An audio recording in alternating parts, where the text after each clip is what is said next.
The year I came to Princeton, I had a colleague, Jerry Washnitzer, who came to Princeton. He came from Johns Hopkins.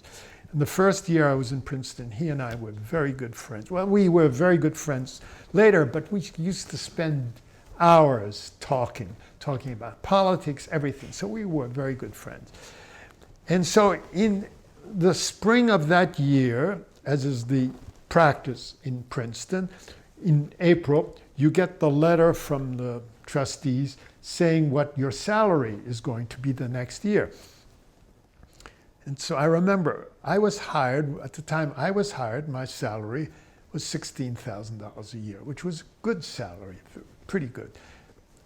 Anyway, I received a salary increase of $2,000, which was good. Okay. That year, Bernie Dwork had already come to Princeton. He did not receive a salary increase, and he was very upset. Okay, so the idea was, Bernie was a very good friend of Jerry's, so Bernie and I were going, the chairman at that time was John Milner. And John Milner was a very hands-off chairman. He was not really interested in what was going on. He just became chairman because he was the senior guy or whatever, the most prestigious guy in the department, but he was not interested. So John Milner said, look, you two guys are concerned about this. Why don't you go see the president?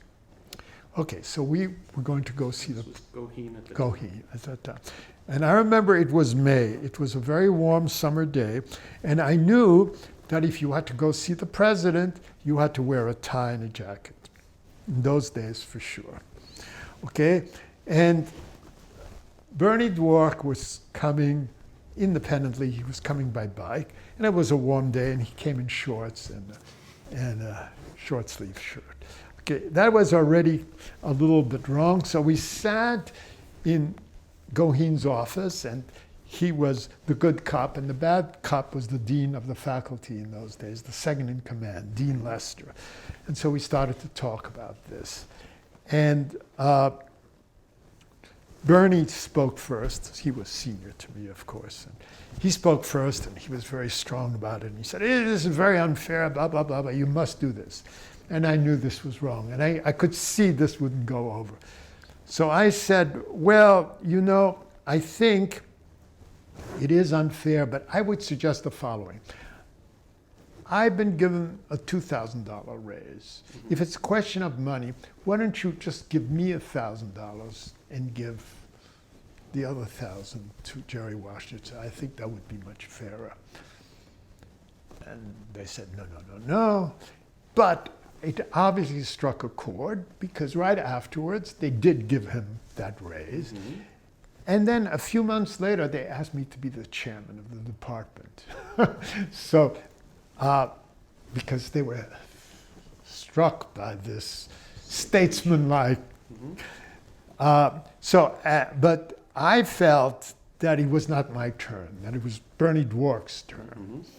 So I said to Jack, who had conveyed this from the administration, mm-hmm. Jack Milner, I said, no, there are two people that are more senior than I am who should go first. Mm-hmm. Bernie Dwork, and then there was another guy who had just come back from Cornell, that was Gil Hunt. I said, but I thought of Bernie Dwork should be the chairman. Mm-hmm. Of course, the administration didn't want Bernie Dwork, mm-hmm. and they appointed Gil Hunt as chairman. Now, Gil Hunt was a catastrophic chairman because he was extremely mean and nasty. And so I went on leave the following year when all sorts of bad things were happening. And when I came back, things were in terrible shape.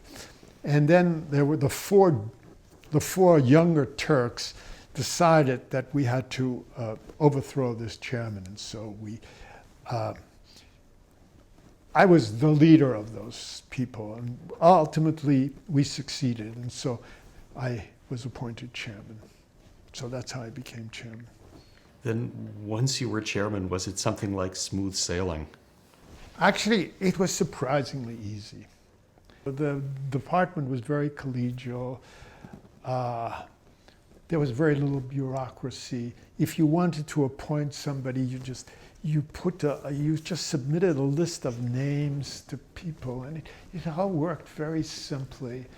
It wasn't much work, and it was nice. Your first chairmanship happened while I was your student, and so I remember that you did research and taught courses and, Yes, and yes. supervised It was just students. a small and you were part-time chairman. job. Huh. It was just, that's the way it seemed. Anyway, maybe I had more energy then. What happened the second time? I guess they ran out of chairman, and they just turned to me. I forget why they turned to me. Yes. Who was it? It was Wu Shang had been chairman just before, and Wu Shang thought I should be chairman. We were good friends. I don't know. I don't remember exactly. And I said I would take it for 2 years. It was Bill Bowen who was president then. And he said, fine, you can have it for 2 years, and then that's it. So that was also pretty easy, I thought. We were flying pretty high in those days, so it wasn't so hard.